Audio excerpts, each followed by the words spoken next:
마태복음 1장에는 예수님의 족보가 나오고 있어요.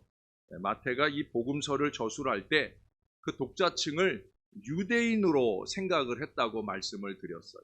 마가복음은 헬라인, 이방 사람들을 위해서, 누가복음도 로마 사람들을 중심으로 하는 이방 사람들을 대상으로 썼는데, 이 마태복음은 유대인들을, 그래서 유대인에게 예수님을 소개하기 위해서 이 책을 썼다는 거예요. 그래서 구약 성경을 다른 복음서에 비해서 많이 인용하고 있고요.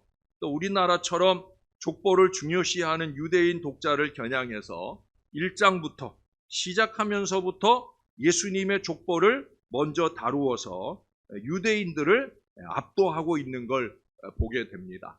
그 처음 서두 1절을 보면은 아브라함과 다윗의 자손 예수 그리스도의 계보라 하는 말씀이 있어요. 믿음의 조상 아브라함의 출현 시기를 주전 2000년 경으로 봅니다. 그리고 그로부터 1000년 뒤 다윗의 경우에는 주전 1000년 경에 사울에 이어서 온 이스라엘의 왕이 되었습니다. 그리고 다시 또 그로부터 1000년 뒤에 우리 예수님께서 나셨다라고 하는 거예요. 예수님께서는 이스라엘 역사의 중요한 한 획을 긋는 역사적인 인물로 이 땅에 오셨다라고 하는 거예요. 마태가 특히 부각시키고자 하는 것은 위대한 다윗 왕의 혈통을 이어받은 왕족의 혈통이다라는 이 사실을 강조하고 있는 거예요. 왕으로 오신 예수님의 육적인 정당성을 증명하기 위해서 이렇게 족보를 통해서 애를 쓰고 있는 겁니다. 특별히 이스라엘의 회복을 기대하는 대다수 유대인들에게 이미 수많은 예언자들이 언급한 그 이스라엘의 희망이 바로 예수님이시다 하는 점을 강조하고자 노력을 하고 있어요. 여러분, 예수님은 하나님과 동등하신 삼위일체 하나님의 한 위이십니다. 아담과 하와가 타락하여 하나님의 진노 아래 에덴 동산을 쫓겨날 때부터 사랑 많으신 예수님께서는 이 인간을 그 원죄성으로 회복하시는 길은 죄 없는 자신이 이 땅에 오시는 길밖에 없다라는 것을 알고 계셨어요. 그래서 성경의 처음 시작인 창세기 3장 15절이나 21절에서 자신의 오실 것을 미리 암시하기 시작했고요. 그 이후에 수많은 선지자들의 입을 통해 예언되도록 하셨고요. 그리고 시기를 기다리셨습니다. 1장 전체에 나열한 이 이스라엘의 역사, 이 인간의 역사는 그분의 성취를 위한 배경에 불과하다는 거예요. 다시 말해 1장에 등장하는 모든 사람들, 그들 중에는 대단히 위대한 사람도 있어요. 다윗이라든지 솔로몬이라든지 또 히스기야라든지. 여러분, 이 모든 사람들이 아무리 위대하다고 할지라도 그들은 스스로의 탄생을 이루지 못한 사람들이 수동적인 탄생을 했어요. 다시 말해서 그 부모가 그 자식을 낳은 것. 여인의 이름이 4번 나오는데 아빠가 그 여자에게서, 아내에게서 누구를 낳았다. 이 표현이 전부예요. 다윗조차도 이새가 낳은 수동적인 존재인 것을 말씀하고 있어요. 또 그를 택하시고 또 기름 부으신 하나님에 의해서 쓰임받은 수동적 도구예요. 우리 모두는 다 마찬가지. 우리가 아무리 잘났다 생각을 할지라도 우리는 하나님이 우리를 택해주지 않으면 우리는 하나님께 쓰임받을 수 없는 수동적 존재예요. 하나님이 우리를 컨택하신 거예요. 그래서 그 부름에 겸손히 응답하는 그런 순종의 자세로 이 하나님의 일들을 감당할 수 있어야 되는 거예요. 그러나 예수님은 달라요. 거기 16절 하반부에 보시면 예수님의 탄생 기사의 주어는 바로 태어나신 아기 예수님이에요. 제가 여기 와서 여러분들과 이 본문을 성탄절에도 볼 때가 있고 또 최근에 우리가 신약 성경의 인물 공부를 하면서도 이 구절을 나눌 때 자주 얘기를 한 거예요. 예수님이 주어예요. 아기 예수가 나셨다. 오늘 설교 제목도 예수가 나시니라. 중요한 거예요. 그 앞에 있는 모든 본문의 내용들은 뭐예요? 누가 누구를 낳고 누가 누구를 낳고 했지만 예수님은 아니에요. 예수가 나시니라. 그분은 스스로 능동적으로 주체적으로 이 땅에 오셨다라고 하는 거예요. 아버지 하나님께 떠밀려서 오신 것도 아니고 인간에 의해서 만들어진 그런 분도 아니라는 거예요. 스스로 우리 인간의 구원을 위해서 그 높은 하늘 보좌를 버리고 이 땅에 인간으로 오셨다라고 하는 거예요. 그분이 정한 그 탄생의 시기는 이스라엘이 종교적 암흑기라고 일컫는 그 400년의 침울한 시기를 지날 때였어요. 여러분, 이스라엘은 그 역사 가운데 신앙 없는 때가 없었잖아요. 물론 그 신앙이 좋으냐 나쁘냐의 차이는 있지만 어떻든 신앙이 있었고 예언자들이 있었어요. 근데 말라기 예언서를 끝으로 예언의 역사가 무너져 버렸어요. 그렇게 400년입니다. 마태복음 1장의 족보를 보시면 세 부분으로 소개가 되어집니다. 14대요, 14대요, 14대요. 그 다음 17절에 설명되어져 있잖아요. 그렇게 세 부분으로 소개되어지는데 그게 그 중에서 흥의 시기가 있죠. 그 흥의 시기를 다 지나고 이제 망으로 치닫는, 아니 이미 망해버린 그런 가운데 바로 예수님이 오셨다라고 하는 거예요. 여기 12절에 적고 있는 바벨론으로 사로잡혀간 후에라는 건 뭐예요? 이스라엘이 완전히 멸망했다는 거예요. 그 12절 이하에 나타나는 이름들은요, 그 앞에 나오는 이름들처럼 왕이 아니에요. 그 앞에 이름들은 왕이었던 사람들인데 12절부터는 왕이 아니란 말이에요. 오히려 그 가운데 많은 사람들이 바벨론으로 포로로 끌려간 때 바로 그것을 말씀해 주는 것으로 12절은 시작을 하는 거예요. 그러니까 왕이 되기는커녕 오히려 포로로 끌려갔다는 거예요. 거기 12절 말미에 보면 수룹바벨이 나오잖아요. 그는 70여 년 만에 이스라엘을 이끌고 고국으로 돌아온 바로 그런 사람이에요. 기껏해야 그 정도예요. 그러나 이스라엘은 더 깊은 절망으로 빠져들게 되었다라고 하는 거예요.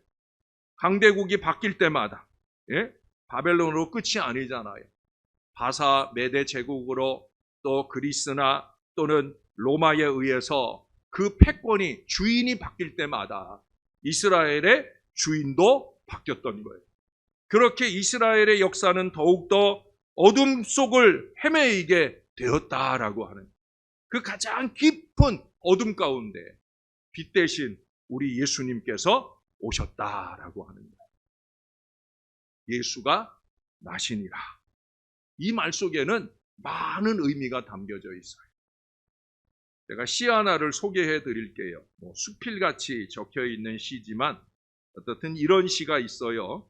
그리스도는 올해도 그 벌거벗은 나무에서 내려와 종을 달아맨 크리스마스 트리가 없는, 은실과 금실을 매단 크리스마스 트리가 없는, 반짝이는 전기초가 달려있는 크리스마스 트리가 없는, 작은 전기기차가 그 둘레를 돌고 있는 크리스마스 트리가 없는 곳, 시골로 가족도 친척도 없는 사람에게로 달려가셨다. 그리스도는 올해도 그 벌거벗은 나무에서 내려와 주님을 지나쳐버린 채 달려가는 빨간 옷을 입고 하얀 턱수염을 기른 뚱뚱하고 손을 흔드는 어떤 북극의 성인이라는 그 나그네가 없는 곳으로 달려가셨다. 그리스도는 올해도 그 발가벗은 나무에서 내려와 어느 이름 없는 마리아의 태 속으로 다시 모든 이들의 이름 없는 영혼의 그 깜깜한 밤 속으로 살며시 들어가셨다. 이게 바로 예수님이 나신 의미예요. 물론 우리는 우리 예수님이 우리의 구주시니까 이렇게 휘황찬란하게 트리도 하고 촛불도 밝히고 또 축하하는 찬양잔치도 하고, 물론 그런 자리에도 우리 예수님이 오시지만 예수님이 더 적극적으로 가고자 하시는 데는 어떤 곳이다? 오히려 이런 화려함이 없는 곳, 조용하고 외로운 곳, 슬프고 힘든 곳, 그런 곳으로 가신다라고 하는 거예요. 지난 월요일, 화요일 많이 추웠잖아요. 그 월요일에 제가 이번 주간에는 기도 주간이, 다른 때는 제가 금요일 날 오전까지 시간을 보내는데, 이번엔 목요일 날 저녁 때 아까 우리 영상을 본 그 행사를 인도해야 되기 때문에 제가 4일 일정을 가게 되었어요. 보통 월요일 날 오후에 제가 좀 여유롭게 들어가는데, 이번 주에, 지난주에는 월요일 날 오전에 좀 일찍 서둘렀어요. 그만큼 이제 저한테는 시간이 바쁘고 그런 시간이었어요. 근데 월요일 저녁 때 그날따라 이상하게 그 기도원이 따뜻한, 방이 따뜻한 편인데 그날은 그렇게 따뜻하지 않더라고요. 그게 아닌 게 아니라 저녁 나절에 전화가 왔어요. 전화가 왔는데 보니까 기도원에서, 그 제가 있는 그 기도원 사무실에서 온 전화예요. 무슨 전화인가 받았더니 보일러가 고장 나가지고 하루 종일 수리를 했는데 못 고쳤다는 거예요. 그래서 제가 아이고, 아닌 게 아니라 어쩐지 좀 선을 하더라고요. 그랬더니 퇴실할 수 있도록 하겠다는 거예요. 그러니까 괜찮으시면 내일이나 돼야 부속을 구해서 고칠 수 있으니까, 그러니까 오늘 밤은 어디 딴 데 가서 주무시고 오시거나 해도 되겠다.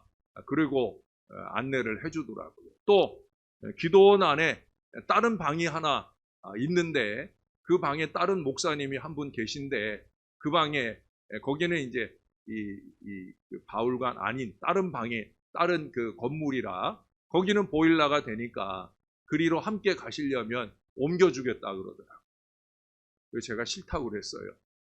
왜냐면 저한테는 그 밤이 중요한 밤인데, 이게 누구랑 또 새로 만나서 같은 방에 있으면 이게 아무래도 얘기를 또 안 나눌 수 없고, 또 그러면 이제 시간도 낭비가 되고, 그래서 이제 시간을 지키기 위해서 그냥 하룻밤이니까 제가 그냥 지나겠습니다. 그러고는 이제 제가 전화를 끊고, 오늘 밤에는 춥게 보내야 되겠구나.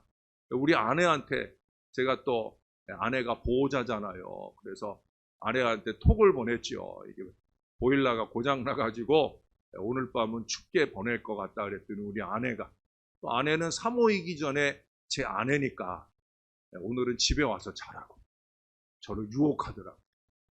그래서 제가 갔을까요? 안 갔을까요? 안 갔지요. 안 갔어요. 그냥 여기서 하룻밤 좀 추운 가운데 있지만 잘 지내겠다 하고, 안 가겠다 하고 그냥 있었어요. 근데 제가 그 밤에 그런 생각을 했어요. 그 주간의 목요일 날 우리 아까 영상 본 대로 그 예배를 드려야 되니까, 주거 취약계층과 함께 예배하기 전에 하나님이 주거 취약한 하룻밤이라도 보내는 시간을 갖게 하신 것에 대해서 감사한 마음이 들더라고요. 오히려 그 밤이 전혀 춥지 않게, 마음이 뜨거우니까 육신적으로는 좀 냉랭한 그런 자리에 있어도 하나도 추위를 느끼지 않는 따뜻한 밤을 보낼 수가 있었습니다. 할렐루야. 주님은 그런 자리에 계시는 거예요. 우리가 춥다 여기는 그런 자리에 주님은 우리 가운데 오시는 거예요. 우리가 춥다 여기는 그 사람들에게 주님은 우리로 통해서 찾아가 주시기를 원하고 있다는 거예요. 사랑하는 여러분, 주님께서는 다시 기다리고 계셔요. 생각할 수 없는, 그리고 불가능한 순결한 잉태가 다시 있기를 열망하면서 기다리고 계셔요. 예수는 어두운 곳의 빛이, 슬픔의 마음의 기쁨이, 절망과 좌절의 사람에게 위로가 되시기를 기다리고 계신다는 거예요. 예수가 나시니라 위로가 되어 주시기 원하는 예수님의 마음입니다. 가까이 다가와 우리의 어깨에 그 얹혀진 따뜻한 손길이라는 거예요.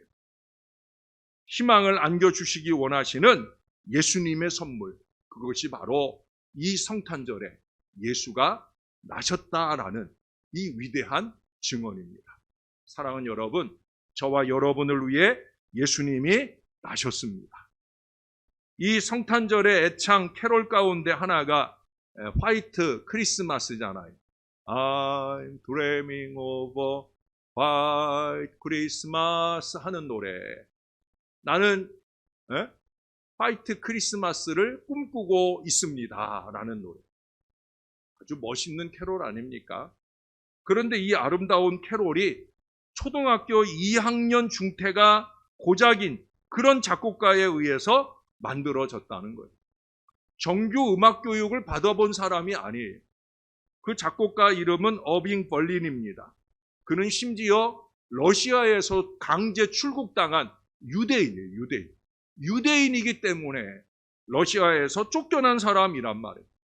그가 4살 때 미국에 가서 배고픔과 멸시 속에서 그렇게 사는 중에도 희망을 잃지 않았습니다.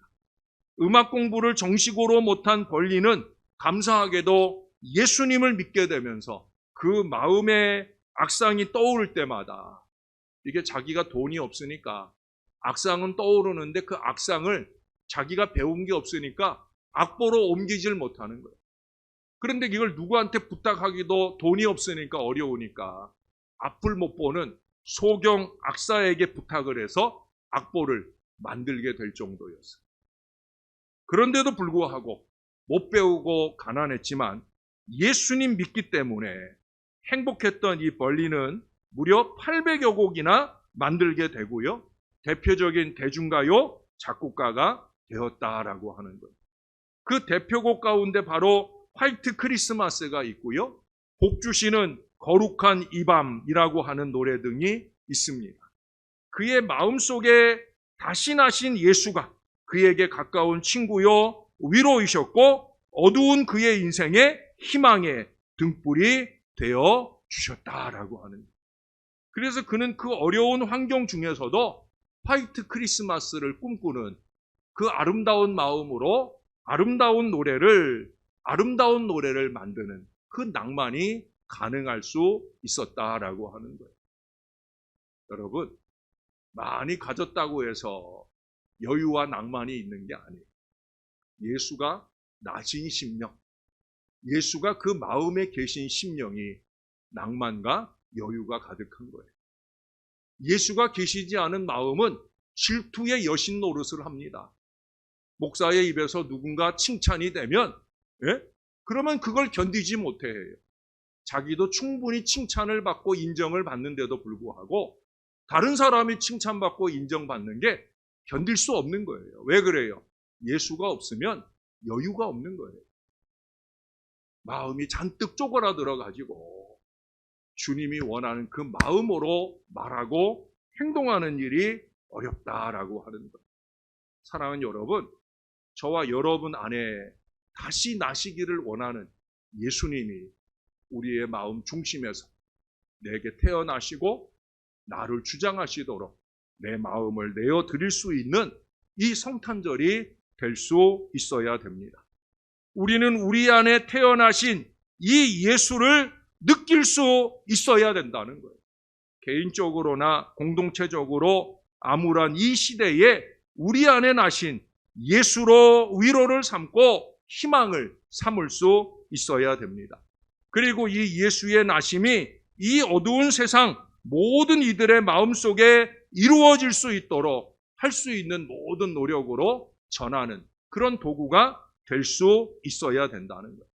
이 어둡고 답답한 세상 가운데서 우리가 예수님처럼 적극적인 희망의 개척자가 될 수 있어야 됩니다.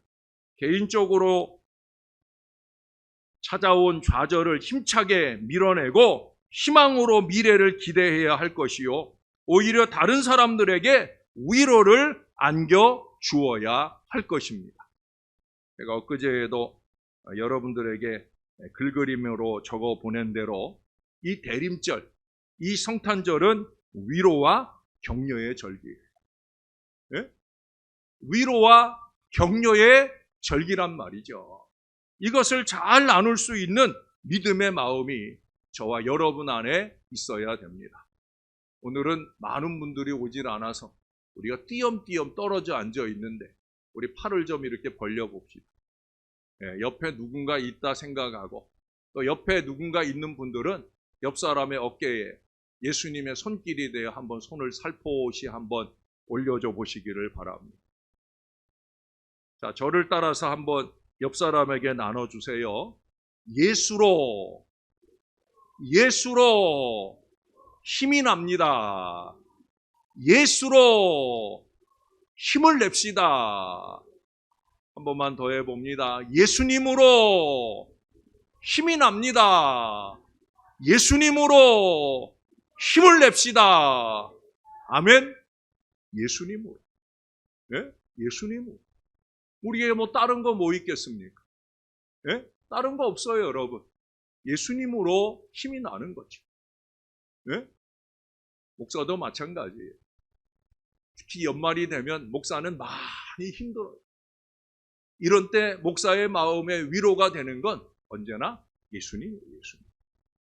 예수로 힘이 나는 거예요. 예수님으로 힘이 납니다. 예수님으로 힘을 내야 됩니다. 쓸데없는 일에 마음 뺏기고 영혼 뺏기고 에너지 뺏기지 말고 예수로 힘을 내야죠. 사람은 절대 우리에게 힘이 되질 못해요. 뭐 자기 좋을 때는 알랑거리고 힘을 낼 수 있을 것 같지만 아니에요. 사람은 언제나 한계 있는 인생입니다. 언제나 우리에게 힘되고 위로되는 건 예수님이에요. 예수님. 언제나 이것을 깊이 느끼는 저로서는 여러분들에게 자신 있게 말할 수 있어요. 예수님으로 힘이 납니다. 예수님으로 힘을 냅시다. 여러분 언제나 잊지 마시기를 바랍니다. 누군가가 힘들고 어렵다고 하면 어줍잖게 위로한답시고 쓸데없는 말 전해줘가지고 오히려 더 깊은 나락으로 빠지게 하지 말고 다른 거 없어요. 예수님으로 힘내봅시다. 이 말이 최선인 줄로 믿습니다. 예수님으로 힘내봅시다. 뭐 다른 말 못 필요 있어요. 우리가 예수 믿고 예수가 우리 안에 나심으로 오늘 여기 이 자리에 있는 건데 이거 놓치면 안 되는 거예요. 예수님은 가난하고 평범한 가정을 택하여 이 땅에 오셨습니다. 우리는 때로 가난하고 어려운 가정에 태어난 것을 불평한 적은 없었는지요? 어둡고 암담한 나라, 여러분 아까도 서두에 소개했지만 이스라엘이 얼마나 어둡고 암담한 나라였어요. 멸망한 나라예요. 그때로부터도 1950여 년 동안 나라 없는 그런 나라였어요. 여러분 우리 역시도 국민은 죽겠다고 아우성인데 국회의원들은 매일 쌈박질이나 하는 이 불행한 민족성을 가진 나라의 백성이 된 것, 여러분 이것을 한탄한 적은 없으신지요? 이제는 우리가 좀 바꿀 수 있어야 되죠. 가정의 희망으로 다시 태어나고 건강한 교회의 미래를 책임질 온전한 그리스도인으로 거듭나야 되고 민족의 가능성이 될 만한 그런 품성으로 새로워질 수 있어야 됩니다. 그게 어떻게 가능하다고요? 예수가 우리 안에 나시고 잘하시고 나를 주장해 주시면 되는 거예요. 오늘 이 아침 그 은혜로운 역사가 내 안에 일어나도록 나를 주님 앞에 내어 드리시는 저와 여러분들이 될 수 있기를 바랍니다. 내 안에 부는 예수님의 바람, 예수님의 향기를 힘차게 드러내며 살기를 다짐하시는 저와 여러분들이 될 수 있기를 바랍니다. 우리가 정말 찔끔이라도 좀 예수 믿는 사람답게 좀 말하고 행동할 수 있는 사람이 됐으면 좋겠어요. 예수 믿잖아요. 내 안에 예수 계시잖아요. 그런 사람답게 우리가 좀 말하고 행동한다고 하면 그렇게 연약한 우리를 통해 하나님은 예수의 위로를 주시고 예수의 격려를 안겨주시는 역사를 얼마든지 이루어 낼 수 있을 거예요. 열심히 앞장서 일하는데 힘 빠지게 하는 일이나 하려고 애쓰지 말고 우리가 힘나게 하는 예수의 사람들이 되어야 된다는 거예요. 사랑하는 여러분, 내년 성탄절에는 더욱더 성장한 결실로 탄생하시는 아기 예수님께 가장 크게 영광을 돌려드리는 저와 여러분들이 될 수 있기를. 그래서 앞으로 1년 동안 말씀과 이적으로 믿음과 경배로 열심 있게 살아내는 귀한 믿음의 사람들 다 되시기를 우리의 구주 되시는 예수님의 이름으로 간절히 축원합니다. 기도하겠습니다. 좋으신 하나님, 오늘 낮 예배 때도 저녁 예배 때도 또 내일 성탄절 때도 계속해서 이어지는 우리 찬양대 칸타타로 인해 행복하고 즐거운 성탄의 예배들이 이어집니다. 그 풍성한 찬양의 역사를 기대하면서 오늘 대림절 마지막 주일 24일 예배를 주 앞에 올려드리며 오늘도 말씀을 받습니다. 예수가 나시니라. 예수가 어디에 어떻게 언제 태어났는가를 돌아보게 하시고 이제 오늘 이 시대 다시금 예수가 내 안에, 예수가 우리 안에 온전하게 태어나시고 온전하게 자정하시고 온전하게 주장하시는 그런 믿음의 심령, 믿음의 가정, 믿음의 교회, 믿음의 나라가 될 수 있기를 열망하는 저와 이 모든 자녀들 되게 하여 주시옵소서. 우리는 하얀 크리스마스를 꿈꾸는 게 아니라 예수가 다시 나시기를 꿈꾸는 아름다운 성탄절로 이 귀한 절기를 잘 지켜내면서 믿음이 다시 나고 하나님께 영광 돌리는 복된 역사가 풍성할 수 있도록 저와 이 모든 자녀들을 붙들어 주시옵소서. 우리 하나님 영광 받으시는 성탄절 되기를 소망합니다. 감사합니다. 예수님의 이름으로 기도합니다. 아멘.